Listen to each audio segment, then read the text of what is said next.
Despite that heartbreaker of a loss against the Indianapolis Colts, guys, the Broncos still have their own destiny to control when it comes to the AFC West going into week 3. They take care of business and beat the Chargers, they will be in sole possession of the AFC West. That's beautiful. Now, this is going to be our toughest challenge yet. This Broncos team, when the offense is going, the defense ain't going. When the defense ain't going, the offense ain't going.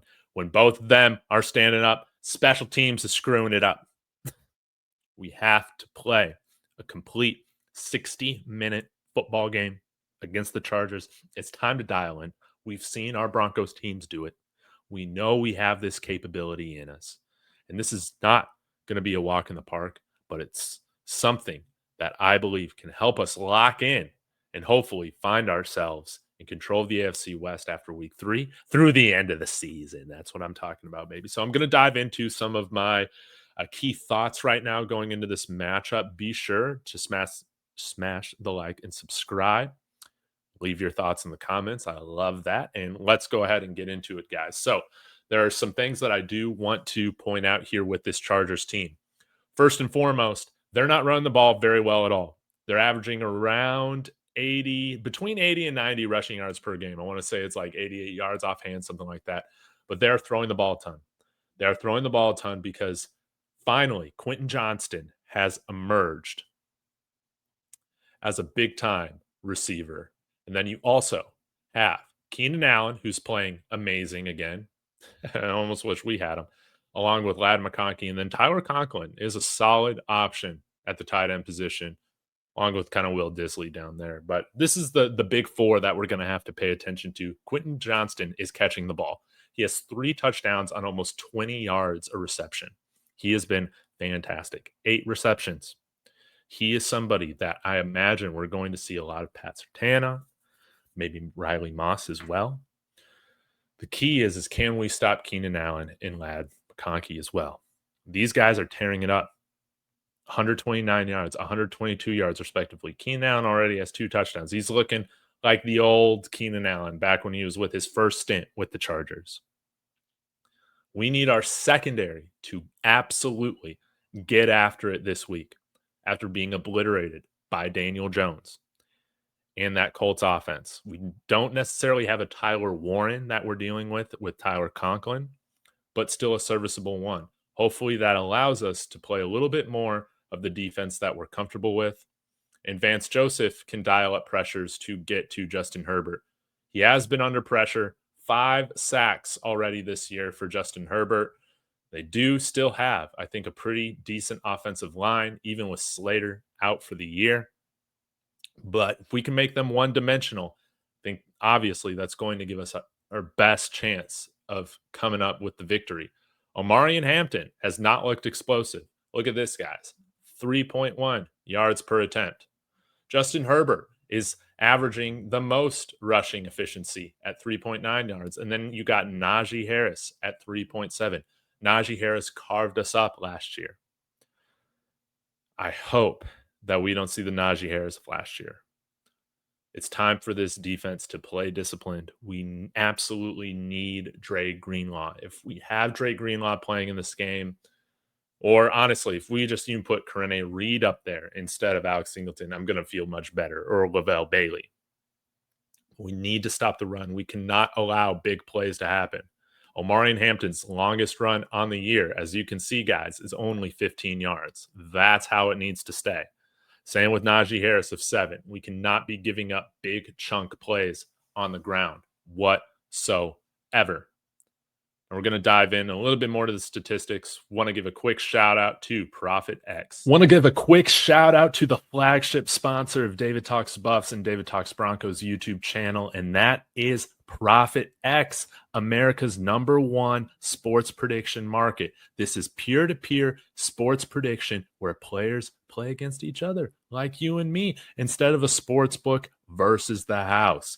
You almost always get the best odds on any play that you're looking to make. They operate in over 40 states, including Texas, where I reside. So use the promo code Dave and claim up to $200 in profit cash for all plays than the first 30 days of playing on the site. Terms and conditions apply. Go ahead, click the link in the description, sign up using my promo code Dave on Profit X, and join me on America's #1 sports prediction market. Now, take a look at this, guys. This is total defense. The Los Angeles Rams and surprisingly, the Atlanta Falcons with the top 2 performing defenses right now. But look at number 3, only giving up 15 points a game right now. That is the LA Chargers. They've been fantastic preventing their opponents from rushing for over 100 yards. 83 is what they're holding them to a game, along with keeping opposing passers under 200 yards. This is a very good defense. We'll see what the status of Khalil Mack is. I haven't seen that yet, but this is a very good defense in which Denver is going to have to be balanced. They are going to have to be efficient in the passing game.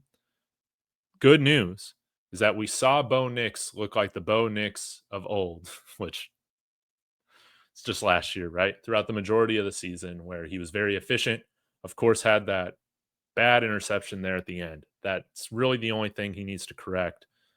Glaring thing he needs to correct is just the turnovers. We absolutely have to win the turnover battle. Bo Nix has to have his first turnover-free game this year against the Chargers to get this win. I believe he did that against the Buccaneers as well. That led to our first win. But still completing a nice section of passes here, 67%. We're going to have to get more out of our running game to take some pressure off of him. J.K. Dobbins absolutely continues to look like a fantastic signing, averaging almost 70 yards a game. R.J. Harvey's averaging 40 yards a game. We need to rush for over 100 yards. I want to say like our target needs to be for around 115. If we can get there, that's phenomenal. We also need to integrate Troy Franklin more and more. He is emerging. That way, Cortland Sutton is going to be more open as well. He won't demand as much attention. Marvin Mims, we need to feed these guys along with Evan Ingram. Get our best athletes the football. All right. We have a pretty good defense, even though we have not played like it, guys. I believe we can see a higher end to this defense. But our offense is also nowhere near reaching their potential at 24 points a game. We need to score substantially, I think, against the Chargers to win this game. Can we make their defense look silly? Can we be better on third down? Can we have 50% third down efficiency? Can we make our field goals? Can we not get any penalties on field goals? Can we have a big special teams play to swing things in our favor? That's what we need. Well, guys, I know the Broncos country's down this week. I'll be honest, man. I am too. That was a really hard and sickening loss. But maybe this is what this team needed, man, to fully lock in, check in, stop believing the hype that we were all giving them all summer long about being Super Bowl contenders, man. They need to go out there and play fundamentally sound football. Hopefully this will help Sean Payton get his team locked in and get out of slow starts that his team seemed to have in September. Thanks, guys, so much. Be sure to like and subscribe. As always, go Broncos.